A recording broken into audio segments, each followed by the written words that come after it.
Operasyon Kalingap Sita. Pinalayas ko na, nabalik-balik naman. Wala kayong karapatang magkaso sa amin sa Kalingap. Bakit? Nakikisaw-saw lang kayo. Wala kayong content, sinaway namin kayo. Ayaw nyo magpasaway, ang tigas ng bungo ninyo, kayo pang galit.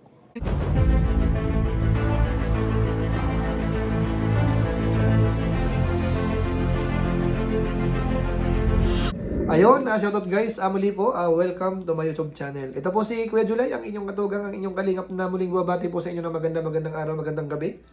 Saang panig man po tayo ng mundo naroon. At sa araw na ito, panibagong vlog po tayo. Pag-usapan po natin yung patungkol po sa binanggit ni Kuya Val Santos Matubang kaninang umaga sa kanyang live stream. Ito po ay yung patungkol sa operation sa Colorum Sita. Ibig sabihin po, yung mga nagko-content sa kalingap na wala namang permiso ay sisitahin. Ngayon ang tanong, masusunod kaya yan? Mai-implement kaya yan?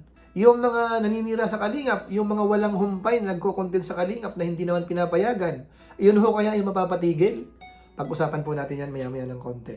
Pero bago po yan, siyempre paalala muna si Kuya Julay, baka sakaling meron po itong hindi nakasubscribe sa ating YouTube channel. Huwag natin kalimutan, Julay Paunil, tapos pakipindot lang po yung notification bell button para lagi po tayong updated sa aking mga video upload. Tapos yung ating Facebook page po, Julay Paunil 2.0, pwede po natin i-follow at saka po pwedeng i-like. At huwag po natin kalimutan ang Team Kalingap siyempre. Pakisuportahan din, lalo na po si Kuya Val Santos Matubang at saka po si Kalingap Rob. So maraming salamat po sa inyong lahat. Ngayon tuloy na po tayo, pag-usapan na po natin itong patungkol nga po sa binanggit ni Kuya Val Santos Matubang sa kanyang live stream. Na kung saan ho, tumutukoy po doon sa mga wala na sa Kalingap, hindi naman Kalingap reactors, na ang kino-content po ay Kalingap. At yung karamihan po sa kanila ay talagang naninira pa po sa Kalingap, hindi naman po yung lingid sa kaalaman ng mga viewers ho natin. Ang tawag nga po natin sa kanila ay mga anti-Kalingap. Yung ilan po ay napangalanan po ni Kuya Val Santos Matubang dyan po sa kanyang live, pero tayo po ay magsasalita para sa lahat. Kasi nga po, nagtataka tayo, bakit yung Kalingap matagal na pong nakikiusap, nananawagan, na kung po pwede, wag nyo lang reaksyonan po ang Kalingap, lalo na po yung mga umalis na, bakit hindi nyo po kayang gawin yon? Ano ho ba ang meron sa Kalingap? Bakit yung iba kapag ka nananawagan, kamukha po ni Pugong Biyahero, karamihan po ay sumusunod naman? Bakit sa Kalingap ho ay hindi natin sinusunod? Isa lang po ang sagot noon. Kasi sa Kalingap ho ay talagang mababait. Ano po, sina Kuya Val Santos Matubang kahit punong-puno na, kumbaga ho, tapik-tapik lang siya. Pagsasabihan, tapos hindi sumunod, okay lang. Pero sa pagkakataon pong ito, iba na po ang magiging usapan. Dito po, ipaparinig ko po sa inyo, yung binanggit po ni Kuya Val Santos Matubang, siguro po, ididiretso lang po natin, dahil nandyan na po yung ibig sabihin po ni Kuya Val, at sa tingin ko po, talagang mahigpit na ipapatupad po yan. Ito po yun. Ang pamagat po ng title natin, Operation Colorum Sita. Ayan na. Ang Operation Colorum Sita. Walang mga permit. Walang pahintulot ang pamunuan ng Kalingap para mag-content kayo. Sisitahin namin kayo.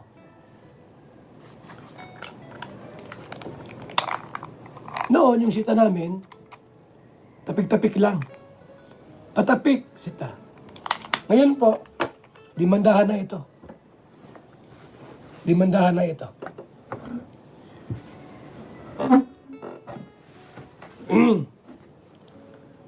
Sige lang, kung matigas ang ulo nyo, tuloy nyo lang yan. Ha?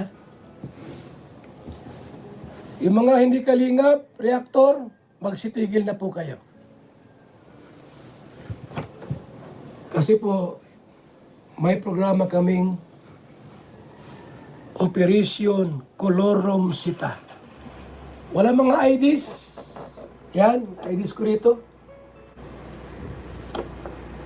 Colorum ka. At wala kang karapatan na mag-content sa amin. Tandaan niyo po yan. Meron kaming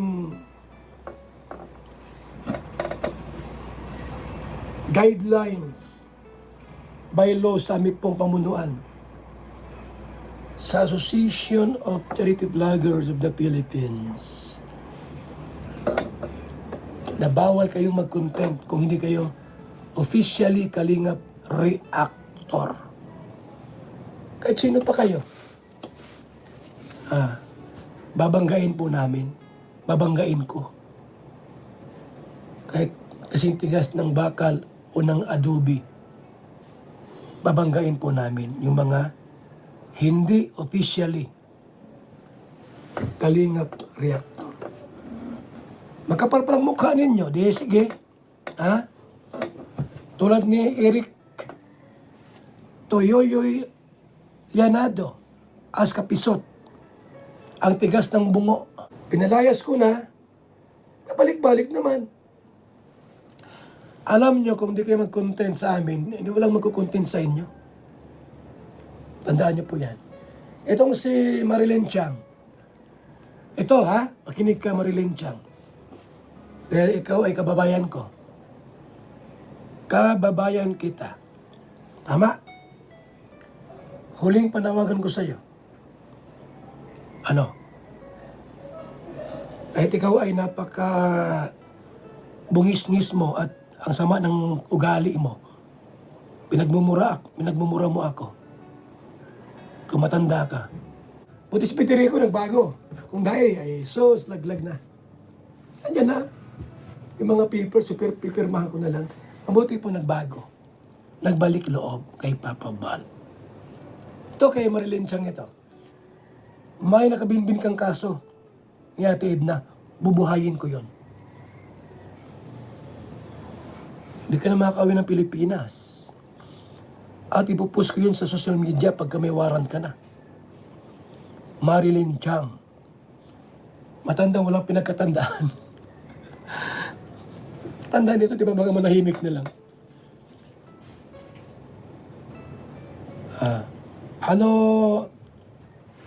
Marilyn Chang, mag-back to papabal ka o yung kaso itutuloy ko? Halong kating ko yun, nandyan lang, sa office ng cyber. Marami kang kaso doon. Oho.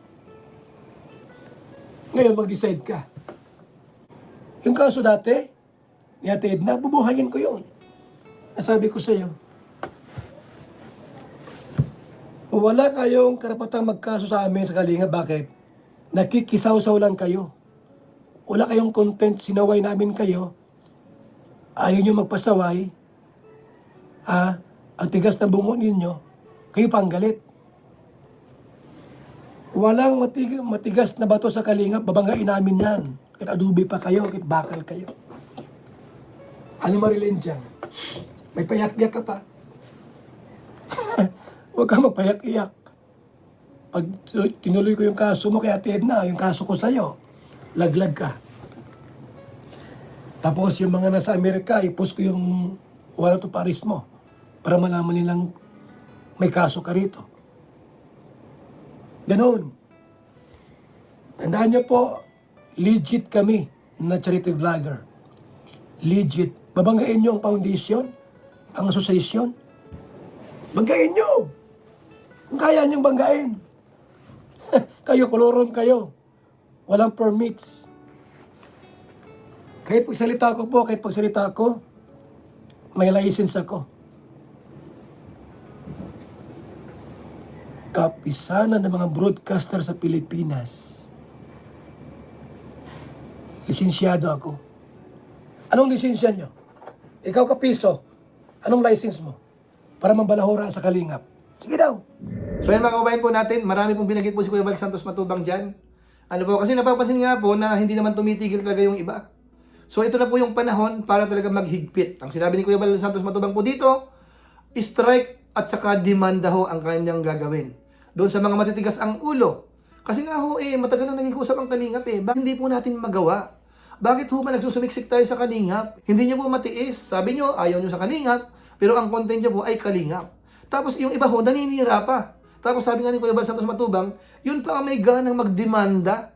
Kaya kung mapapansin po natin, yung mga post ni Kuya Val Santos Matubang, ay talagang dire-diretso po. Kasi alam ni Kuya Val na kung sakasakali man po, na yan po ay magkakaroon ng investigation, alam ni Kuya Val na wala siyang binalahura, hindi sa kanya nang galing ang problema. Kasi ang Kalingap, isang community na mayroong sariling topic, mayroong sariling content. Samantalang yung iba ho, na tinutukoy niya, nakikikontent lang sa Kalingap, ayaw tumigil, naninira, at kapag sinagot, siya pa raw po ang ididimanda. Nabanggit po ni Kuya Bal Santos Matubang kanina po doon sa pinarinig ko po sa inyo. Tapos meron pa po siyang isang binanggit naman, yung isa, binibigyan pa rin po ng chance ni Kuya Bal Santos Matubang na kung sakasakali, pwede pa rin daw pong bumalik. Ano kawain po natin? Yan po ay nasa sa kanya. Bagamat sa tingin ko po ay hindi ho siguro yun. Malabo na yun kasi kahiyaan na lang po. Hindi na ho babalik yun. Ang nakita ko po roon, siguro kahit ihinto na lang. Huwag na sigurong ituloy yung demanda man kung sakasakali. Huminto na lang po para matahimik na. Wala na hong pakialaman kung sakasakali. Kasi po yung pagdidemanda ho, alam nyo na ang mangyayari dyan. Malaking pera po ang kakailanganin dyan. Ano po, kahit pa meron kang backup dyan, may gagastos, baka sa una lang po yan. Kapag ka nasubo na, baka iiwanan po tayo, mahirap na. Tapos sa part naman ho ng Kalingap, ganun din. Actually, abala din po yan. Pero si Kuya Bal Santos Matubang po sa ngayon, determinado po siya. Kumbaga kung sakasakali mang may abala yan, may gastos, willing po siya. Para lamang ho talaga maghigpit ang Team Kalingap. Kaya masasabi ko lang po dito, nasa sa inyo po. Yung panawagan ni Kuya Bal, maliwanag. Hindi naman kayo maano po doon. Ang pakiusap lang po, tigilan nyo po ang Kalingap. Hindi na ho kayong member ng Kalingap. Umalis na po yung iba. Yung iba wala sa Kalingap. Wala ho kayong karapatan na mag-content po sa Kalingap. Nandyan po yung mga katwiran nyo. Na kahit sino pwede mag-content kasi nakapublic yan. Bahala po kayo. Si Kuya Bal ho ay nag-warning na. Bakit kasi hindi natin gayahin po si Pugong Biyahero?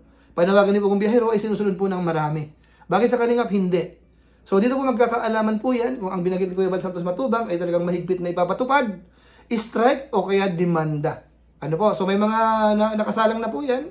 May mga binanggit po siya, may mga bubuhayin. So si Kuya Bal Santos Matubang po ang nakakaalam dyan dahil siya po ang nangunguna po sa Team Kalingap. Tayo po ay support lang po sa mga ganyan, gawa ng reaction video, mga opinion, hanggang doon lang po tayo. So sana ho magsilbing aral po ito at sana seryosohin niyo po ito dahil mahirap magsisipo sa huli. Ano po, kung ayaw nyo naman po, nasa inyo po yan. Ano po, so yun lang po muna siguro ang ating reaction video po patungkol sa binanggit po ni Kuya Bal Santos Matubang kanina po. So paalam po muna tayo pansamantala, pero siyempre ho, kung inyo naman po itong nagustuhan, pwede po nating i-share. So muli, ito po si Kuya July, ang inyong katugang, ang inyong Kalingap na pansamantala nagpapaalam po muna. Kita-kita ulit tayo sa mga susunod ko pang vlog. Maraming salamat sa inyong walang sawang pagsuporta po sa ating YouTube channel. Pagpalain nawa kayo ng Diyos, mabuhay tayong lahat. God bless! Bye-bye!